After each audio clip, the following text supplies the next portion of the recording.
Bonjour, dans cette nouvelle capsule vidéo, on va voir la 10e et dernière page de tes notes de cours du panneau 6. Donc, ce qu'on avait vu dans la dernière capsule vidéo, c'était comment on faisait pour passer d'une unité à l'autre. Donc, quand on allait vers la droite, on multipliait par 10 à chaque position et vers la gauche, on divisait par 10 à chaque position. Donc, on va aller faire des exemples. Et là, on va aller voir de deux façons. Donc, la première moitié de page, on va le faire justement avec cette même échelle-là ici d'unité. Et la deuxième façon, on va le faire à l'intérieur d'un tableau. Donc, première façon, ce qu'on va faire, c'est qu'on va aller réécrire chacune de nos unités. Donc, la plus grosse unité qu'on utilise, c'est le kilomètre, qui correspond à 1000 mètres. Kilo veut dire 1000. Ensuite, on a l'hectomètre, qui correspond à 100 mètres. Ensuite, pour 10 mètres, on a le décamètre. Ensuite, on a le mètre, le décimètre, le centimètre, qui est un centième de mètre, et finalement le millimètre, qui est un millième de mètre. Donc, en réécrivant cette échelle-là de mesure, on va pouvoir regarder pour passer d'un à l'autre. Donc, si j'ai ici des décimètres et je veux passer à des centimètres, donc de décimètre à centimètre, je me déplace d'une position vers la droite, ce qui correspond à faire x 10. Donc, si je fais x 10, 6,7 x 10 me donne 67. Ce que je peux remarquer, c'est ce que ça fait avec ma virgule, c'est que ça se déplace d'une position vers la droite. 436 décimètres à transformer en mètres. Je me déplace vers la gauche, donc je divise par 10. Quand je divise par 10, ce qui se passe, c'est que je vais avoir ici 43,6. Donc, ma virgule qui était à la fin de mon nombre, ici 436, a été déplacée d'une position vers la gauche. Puisque je divise par 10, je me déplace d'une position vers la gauche. De kilomètre à décimètre, kilomètre à décimètre, ce qui se passe, c'est que je fais x 10, x 100, x 1000, x 10 000. Donc, j'ai fait ici x 10 000. Donc, dans un kilomètre, il y a 10 000 décimètres. Donc, dans 56,9 km, je dois faire x 10 000 pour avoir en décimètres. X 10 000, ça correspond à 10 exposant 4, 4 positions vers la droite.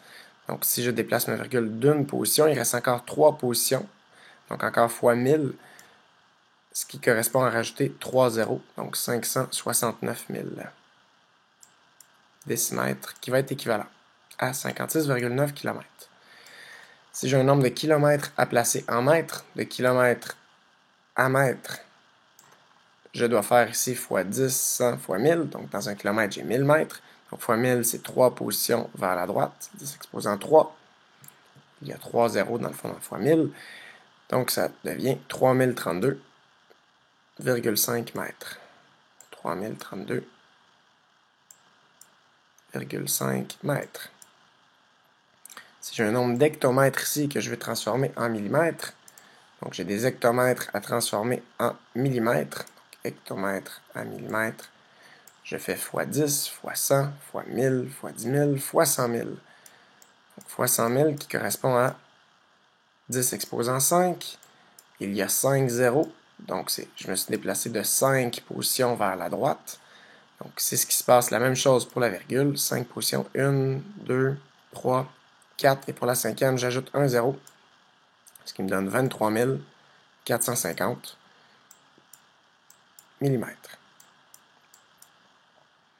Si j'ai un nombre de centimètres à transformer en kilomètres, donc de centimètres à kilomètres,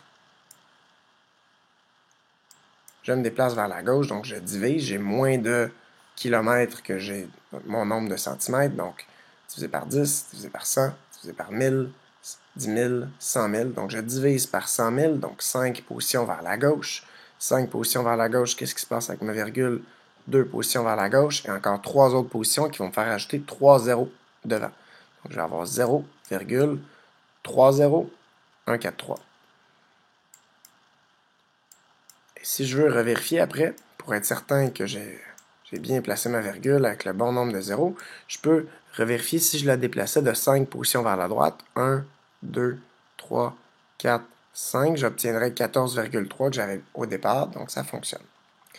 De mètre à décamètre, je divise par 10. Donc, divisé par 10 me donne ici 3,5.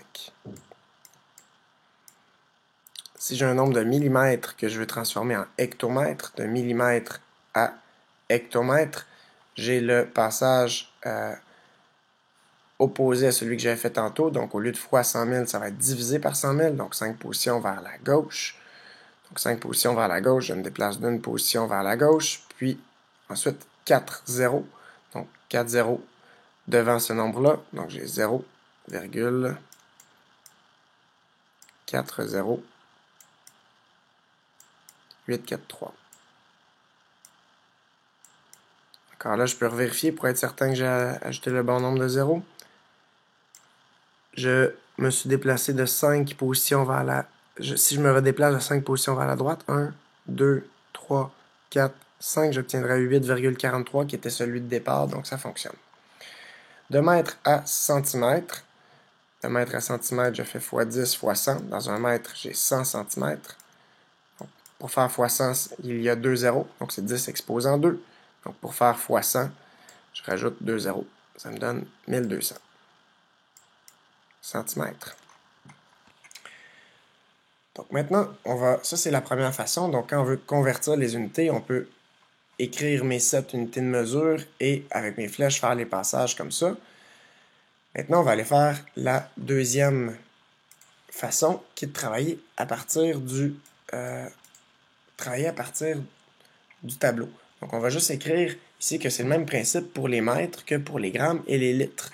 Donc, même si j'avais des grammes ou des litres, c'est la même chose. Pour passer de mètre à décimètre ou de gramme à décigramme, c'est le même principe.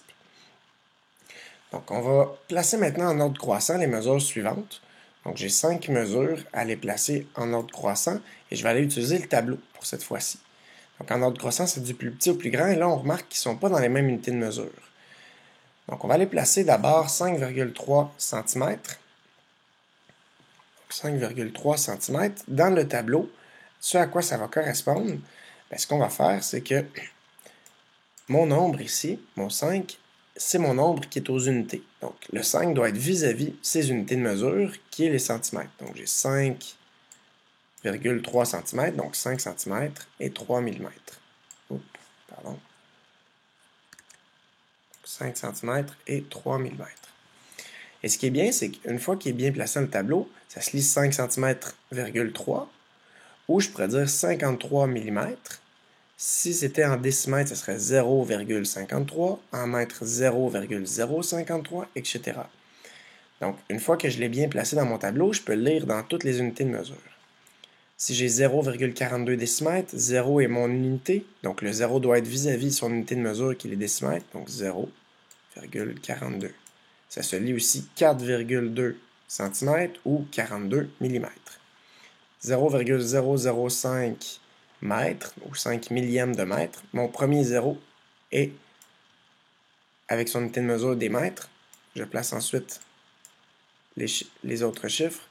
Donc ça correspond à, en décimètres, c'est 0,05, en centimètres, 0,5 et en millimètres, 5 mm. 49 mm, le 9 est à la position des unités, donc le 9 dans ces unités de mesure des millimètres, et je positionne le 4 avant, donc j'ai 49 mm, ou par exemple 4,9 cm.